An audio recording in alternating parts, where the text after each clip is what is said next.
Unfiltered. Like you're in another world, like you zone out. Welcome back to Unfiltered. I'm your host, Georgii Speakman, and this week I am sharing an ode to common theme that surprisingly continues to get overlooked, yet at the same time is absolutely vital to the survival and success of every tech company, from startups, SMBs, through to large-scale enterprises. Communication. I'm not talking about fluffy internal memos or sporadic updates, but real, intentional, structured communication that acts as the core infrastructure for everything else. So let's set the stage. You can have the best engineering and dev team in the world. You can have killer product managers, the best and brilliant marketers, aggressive sales leaders, and a beautiful brand. But if these people are literally not talking to each other consistently, clearly, and strategically, your company is going to be operating on borrowed time. And I'm speaking about this from experience where I've been a part of several startups where the problems, unfortunately, often begin and end with this very issue. So I want to touch on cross-department or interdepartmental disconnect, startups that fail, internal product launches that go sideways, messaging that misses the mark, sales that fall flat. Why? Because communication isn't treated like the mission critical system that it is. And a part of this communication is actually building systems, processes, and procedures as infrastructure in order to effectively support this communication. And I hate to say it, but too often engineering and development are so locked into the code and what they're doing that they forget about everyone and everything else, which naturally and equally impacts all areas of the business. I don't know why, but so many CTOs that start or end up running tech companies truly believe that the entire success of any company is as a result of their work and often their work only, and it's simply not the case. So let's break this down by department. We've got engineering and development. They're obviously building the bones. But without proper communication from product, they often over engineer. Without input from marketing, they actually miss what's resonating in the market. And without a customer or thriving brand, there is no revenue. And so there is an equal amount of critical importance on marrying this very interconnectivity as seamlessly as possible. You have product management or marketing, marketing management, these areas intersect. These are often the stewards of the roadmap. That if they're not tightly aligned with dev and marketing, more traditional marketing, the product features might be technically brilliant, but commercially irrelevant. They might hypothetically be able to win tech awards for their tech features, but if they're not translating to the actual needs of market, what's the point?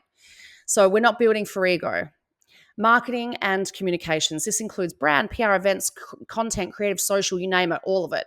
And if they're not informed about what's shipping or what the product priorities are, you're looking at mismatched messaging, outdated assets, and of course, lost visibility. Sales and business development. These guys are the front lines.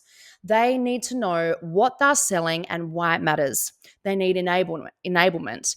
And they need marketing and product alignment to be able to speak the same language across the entire customer journey and consistently, not just to drive sales, but also for product feedback so you can continue to create great solutions. So this all might seem super obvious, but I cannot tell you how often and common these pitfalls and problems happen.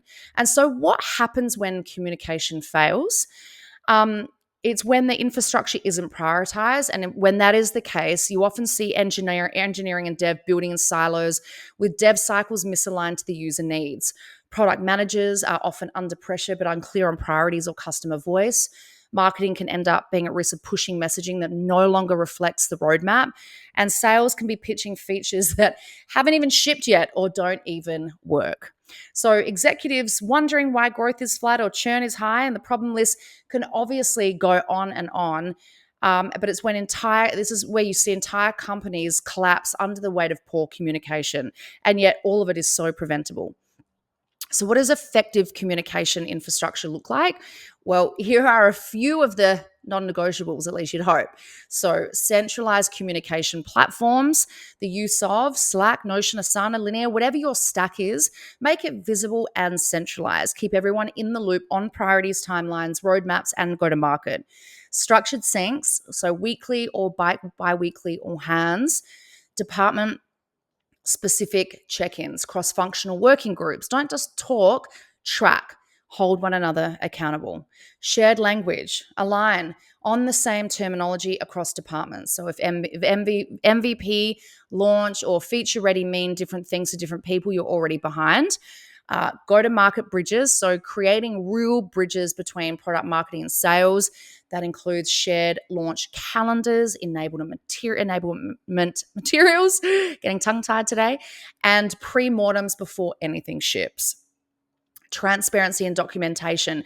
If it's not documented, it doesn't exist. So the more knowledge lives in only in people's heads, the more at risk the entire business is. And that's often the case. And unfortunately, the downfall of CTOs who end up running the business, but are super left brain by nature and don't value the other team's input. So this just isn't just process, this is culture. Companies that communicate well don't just survive, they thrive. They move faster, they're able to solve problems quicker, and build tighter products and teams. So it requires real leadership to set the tone, to value communication as infrastructure, to recognize that a brilliant product won't save you if your teams are out of sync. So this week's episode is a call to action. Prioritize your communication, guys, like your company depends on it. Stop ignoring it because the problems are not going to go away. If you're building a startup, running a team, or leading a product, ask yourself, where is the communication broken? Where can it be tighter, cleaner, more intentional, with greater transparency? And how are we bringing departments together instead of keeping them in silos? Because if you want to build something that lasts, you need more than talent. You need actual real communication as infrastructure and to work with people who value communication and value their colleagues. There's obviously so much more to say on this subject as always, but hopefully it's provoked just a little bit of thinking for those reflecting upon their current business state of play or their startup journey or wherever they're at in the life cycle of their company. And so thanks so much for listening to Unfiltered. Until next time, stay curious, collaborative, communicative, and as always, stay unfiltered. Unfiltered. Like you're in another world, like you zone out. You know what I'm saying?